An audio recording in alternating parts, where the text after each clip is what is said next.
በመካከለኛው ምስራቅ ለሁለት ወራት የዘለቀው የአሜሪካ እስራኤልና የኢራን ጦርነት ዓለምን ወደ ከፋ የኢኮኖሚ ቀውስ እየገፋት ይገኛል።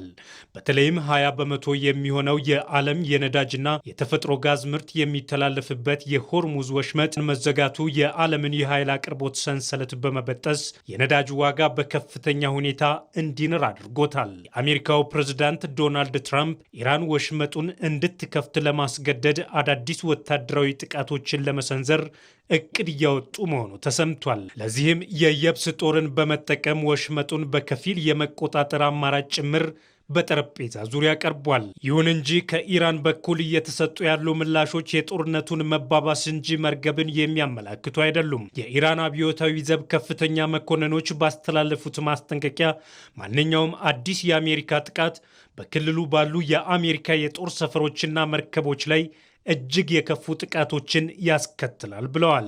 ከዚሁ ጋር ተያይዞ የኢራን የበላይ መሪ አያቶላ ሙጅተባ ካሚኒ የወሽመጡ አስተዳደር በአዲስ መልክ እንደሚዋቀርና ከ1000 ኪሎ ሜትሮች ርቀው የመጡ ባዕዳን ቦታቸው የባህሩ ጥልቀት ነው በማለት ወሽመጡን ላለመልቀቅ ያላቸውን ጽኑ አቋም በጽሑፍ መልእክታቸው ገልጸዋል። ይህም ለአሜሪካ የተሰጠ ማስጠንቀቂያ መሆኑ ተመላክቷል።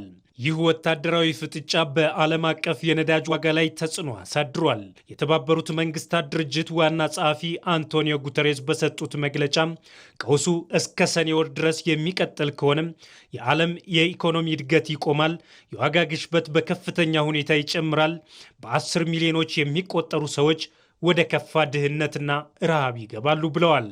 አሜሪካ ሆርሙዝን ለማስከፈት የባህር ላይ ነፃነት ግንባታ የተሰኘ አዲስ ጥምረት ለመፍጠር ጥሪ ብታቀርብም እንደ ፈረንሳይና ብሪታንያ ያሉ ሀገራት ግን በዚህ ጥምረት ውስጥ ለመሳተፍ ጦርነቱ በቅድሚያ መቆም እንዳለበት ቅድመ ሁኔታ አስቀምጠዋል። በሌላ በኩል ፓኪስታን በሁለቱ ሀገራት መካከል መልእክቶችን በማስተላለፍ ለሁለቱ አገናኝ ድልድይ ሆና እየሰራች ትገኛለች። ይሁን እንጂ የኢራን የውጭ ጉዳይ ሚኒስትር ቃል አቀባይ እንደገለጹት አሁን ካለው ነባራዊ ሁኔታ አንጻር በአጭር ጊዜ ውስጥ ውጤት ይመጣል ብሎ መጠበቅ እውነታን ያላገናዘበ ነው ብለዋል።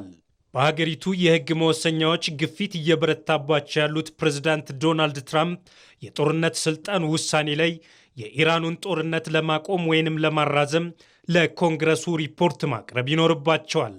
ይሁን እንጂ የአስተዳደሩ ባለስልጣናት ቀደም ብሎ በተደረሰው የተኩስ አቁም ስምምነት መሰረት ጦርነቱን በይፋ አቁሞታል በሚል የሕግ መከራከሪያ ውሳኔውን ያለ ተጨባጭ ለውጥ ለማለፍ ማቀዳቸው ተሰምቷል። እናም በመካከለኛው ምስራቅ ያለው የኃይል ሚዛን ፍጥጫ በዲፕሎማሲያዊ መንገድ ካልተፈታ ዓለም አቀፉ ማህበረሰብ ለረጅም ጊዜ የሚዘልቅ የኃይልና የኢኮኖሚ ቀውስ ውስጥ መዘፈቁ የማይቀር ይመስላል።